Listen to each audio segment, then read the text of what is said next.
Tengah terasa semakin pekat akibat meningkatnya kasus kebakaran hutan dan lahan di sejumlah wilayah Provinsi Kalimantan Tengah. Diketahui dua wilayah yang cukup rawan, yakni Kemeloh Baru dan kawasan Tumbang Nusa.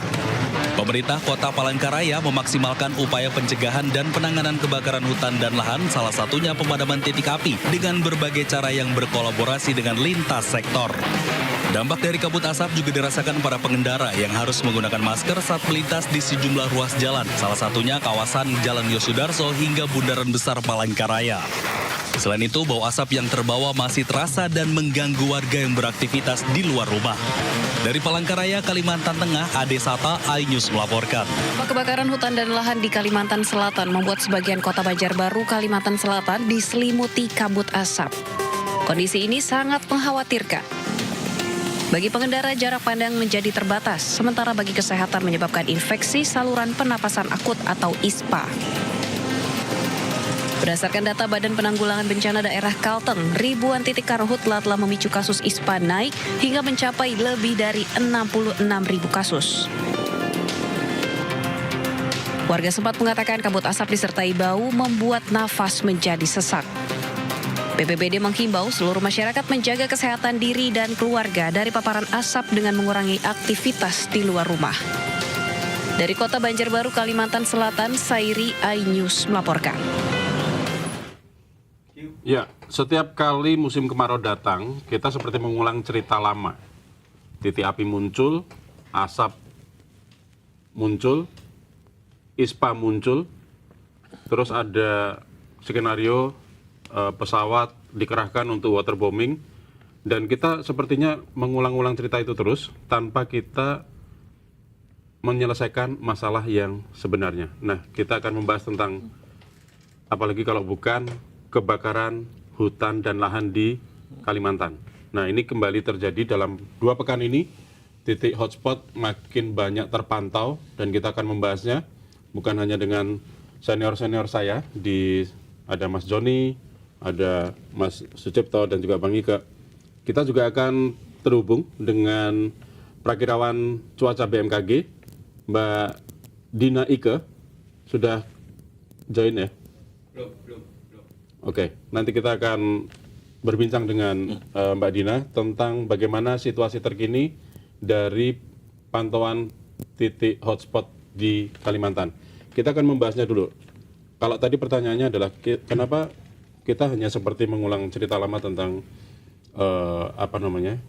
karhutla ini ya di Kalimantan. Bagi dulu ya. Kalau aku ngelihatnya ini peristiwa yang selalu berulang ya. Tampaknya kita tidak pernah mendapatkan solusi atas kebakaran hutan dan lahan ini. Apalagi yang di tahun ini, karena anggaran program pemerintah juga cukup banyak, sehingga banyak keluhan. Ada beberapa tadi yang sempat aku baca, ada beberapa keluhan dari petugas yang mereka juga sudah mulai nyerah karena anggaran mereka sudah tidak tersedia. Ini terjadi di beberapa daerah, kalau nggak salah tadi yang sempat dibaca itu sekitar untuk di kebakaran karhutla ya, kebakaran hutan dan lahan yang terjadi di Sumatera.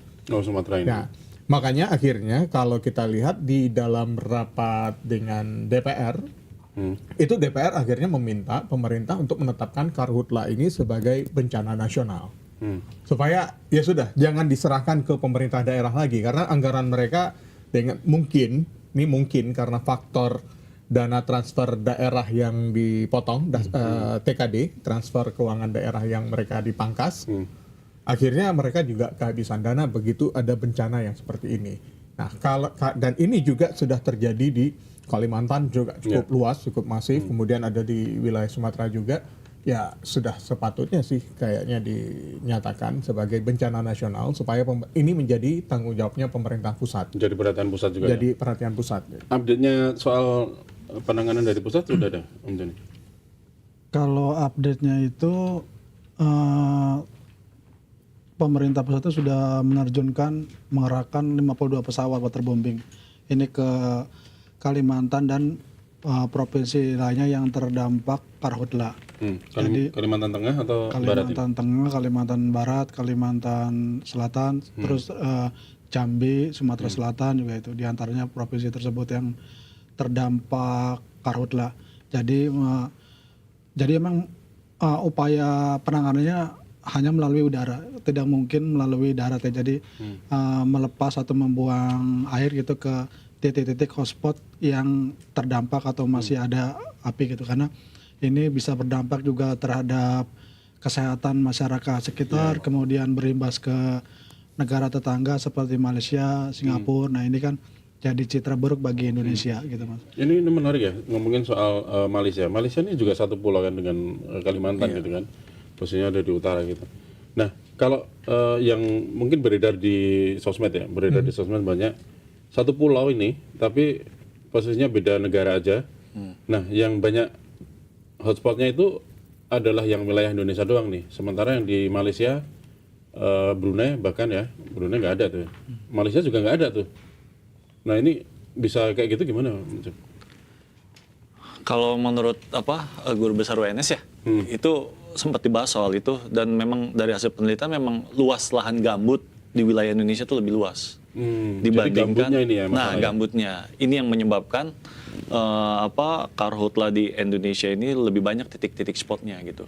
Data terbaru itu sudah di seluruh Indonesia ya, lahan yang terbakar itu 107.465 hektar. 107.000. Total di Indonesia 465 hektar yang terbakar. Nah ini kan itu harusnya sampai data pekan ini. terbaru. Okay. Nah itu kan harusnya menjadi atensi dari pemerintah pusat ya. Apalagi yang tadi disebutkan bahwa negara Malaysia juga terdampak ya. Yeah. Info terbaru juga sudah 108 sekolah di Malaysia yang diliburkan dan mereka dilakukan pembelajaran di rumah. Nah kalau kita melihatnya bahwa persoalan ini adalah udah sering kali terjadi hampir setiap tahun ya. Setiap kali kejadian dibentuklah satgas, kemudian setelah itu satgas ini tidak permanen gitu. Harusnya kan dibentuk satu satgas yang memang permanen yang setiap tahun siap mengantisipasi karhutla ini gitu. Jadi jangan ketika ada kejadian sudah mulai membesar baru dibentuk satgas lagi gitu. Gitu. Jadi harusnya sudah dibentuk satuan yang memang permanen yang siap mengatasi karhutla yang setiap tahun terjadi. Karena kan selain tadi waterbombing ya, juga kan sekarang sudah dilakukan operasi modifikasi cuaca ya. Modifikasi cuaca. Tapi itu juga nggak cukup kan, karena kan selain faktor alam juga kan El Nino itu kan mempengaruhi sebaran juga garam. Gitu. Jadi untuk kebutuhan garamnya juga kan cukup besar ya. Untuk sekali sorti penerbangan aja dibutuhkan 1 sampai dengan 1,6 ton garam NaCl itu gitu. Kalau saya melihatnya seperti itu.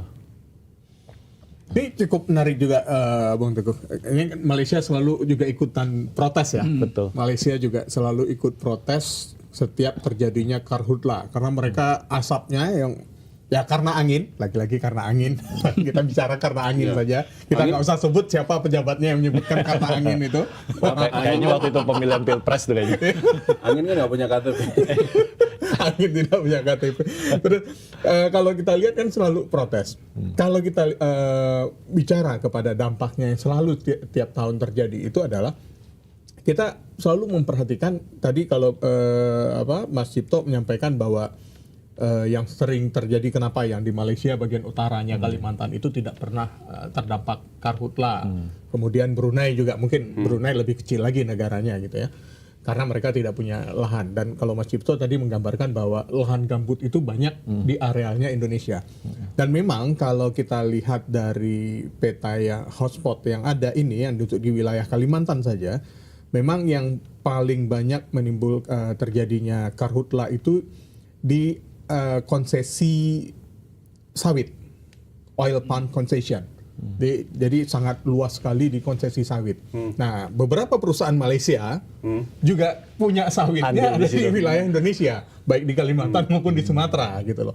Jadi seharusnya kalau seandainya kebagian asap gak usah protes lah, kan perusahaan-perusahaan kalian juga yang ada di sini gitu, yang punya tanaman di sini. Tapi kan gini loh, yang kalau misalnya kita bicara soal kebakarannya sendiri kan kok kayaknya kalau nggak salah ya, 2 bulan lalu itu sudah ada warning nih dari BMKG mengenai akan adanya kemarau, kemungkinan puncaknya si kemarau itu ada di Agustus dan September, dan kemungkinan akan makin banyak hotspot di Kalimantan. 2 bulan lalu itu udah diingatin gitu loh, tapi mitigasi bencananya untuk karhutla sendiri kok kayaknya apa ya, kayak nggak sigap gitu loh. Sebenarnya udah diingetin Masih bahwa gagap akan ada, gitu ya? masih gagap.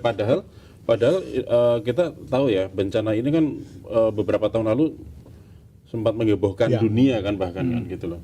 Gimana Om Cep atau Mas Jani?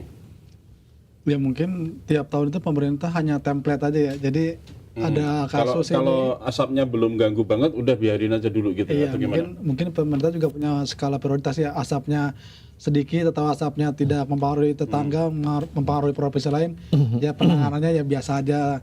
Kemudian kalau asapnya makin meluas, lebih lagi dikerahkan apa? Mestinya kan mitigasinya kan sudah bisa dipetakan itu. Jadi ketika tiap tahun berulang, harus ada mitigasi atau cara prosedur seperti apa penanganannya.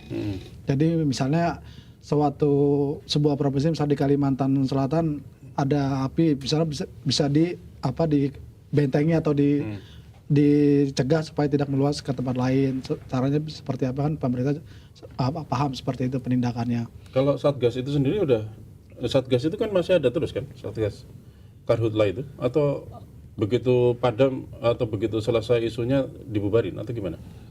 Satgas sih masih ada, cuma Iya kan? itu tadi nggak berkesinambungan. Harusnya setelah udah musim kemarau ini selesai, El Nino ini selesai, Karhutla selesai, harusnya mereka terus melakukan semacam mitigasi, kemudian pemetaan kembali. Kalau misalkan hal ini terjadi lagi, potensi-potensi mana yang harus dicegah gitu. Kalau selama ini kan selesai ya sudah gitu. Nah, iya. Jadi ketika ada lagi, baru mulai lagi sibuk lagi gitu kan. Nah itu yang sangat disayangkan gitu. Padahal ini kan bencana yang setiap tahun ya, yang seharusnya bisa diantisipasi. Setiap kemarau ya, Bang? Setiap kemarau. Bisa dipastikan ada gitu ya. Iya. Karena tapi memang karakteristik gambut itu sendiri memang gampang terbakar gitu atau gimana? Ya kalau kita lihat memang karakteristik lahannya memang mudah terbakar ya, karena memang kontur atau struktur tanahnya juga berbeda kan biasanya. Makanya biasanya di daerah-daerah yang banyak yang terdampak itu adalah yang kebanyakan itu daerah yang ditanami dengan sawit, karena sawit itu kan meresap air yang sangat banyak sehingga jadi kering, sehingga pada saat kemarau ya benar-benar kering dan gampang sekali, rentan sekali.